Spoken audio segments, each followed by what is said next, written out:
Hi, I'm happy to welcome you all to the today's English class. And in the today's class, we are going to discuss about a grammar topic. The topic I have chosen today is present perfect tense. It's one of the tenses. We all know that totally we have 12 tenses. They are simple present tense, simple past tense, simple future tense, present continuous tense, past continuous tense, future continuous tense, present perfect tense, past perfect tense, future perfect tense, and present perfect continuous tense, past perfect continuous tense, and future perfect continuous tense. And that's all. We have totally 12 tenses. These 12 tenses have the unique timeline. It represents the unique timeline. And the tense I have chosen today is present perfect tense, and it has a unique timeline. Let us discuss what present perfect tense is. Present perfect tense is to represent an action that has completed recently. We can use present perfect tense to represent recently completed action, the first one. And as well as we can use present perfect tense to talk about unfinished things. To talk about unfinished things, we can use present perfect tense. And for that, for talking about unfinished things, we use for or since. We can use these two words to talk about unfinished things. And we have one more thing. Present perfect tense is also used to describe the experience. It also used to express the experience. Yes, that's all. These are the three definitions we have in present perfect tense. And let's move to the interior part. Let us talk about the helping verbs. Every tense has its own unique helping verb. And here we have the helping verbs in present perfect tense are have and has. Have. When do we use have? We have to use have when the subject is I, we, you or they. And as well as when the subject comes plural, we use have.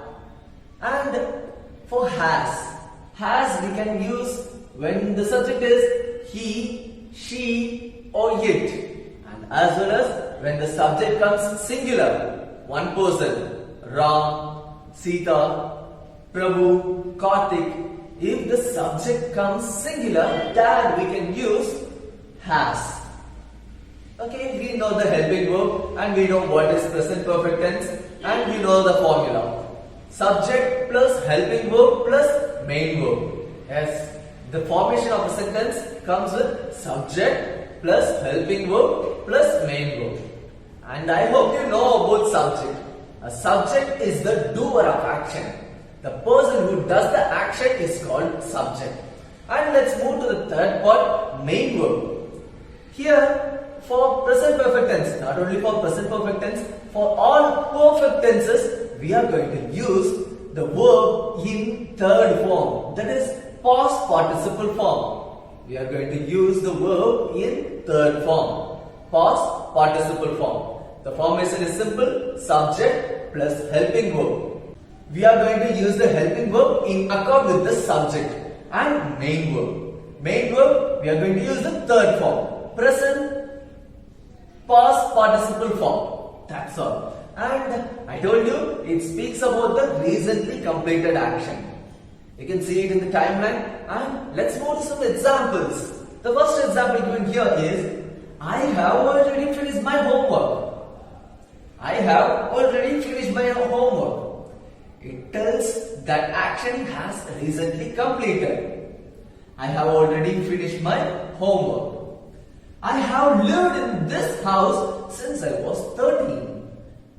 Since, the word since, the second thing, to talk about unfinished things. Here, I have lived in this house since I was 13. It doesn't mean that I'm not living in that house. Okay? I'm still living in that house, but I'm saying that I have lived in this house since I was 13. Okay? The third one, I have been to Delhi 3 times. The experience, the third one, experience. It tells about the experience. Now I'm not in Delhi. Now I am in my place. And I am telling you that I have been to Delhi. I have been to Delhi 3 times. The last example given here is she has learned how to read. She has learned how to read. And that's all. Present perfect tense, a simple thing. We can use it for three things. For representing the recently completed action, or to talk about unfinished things, or to describe the experience. Helping verbs are have and has.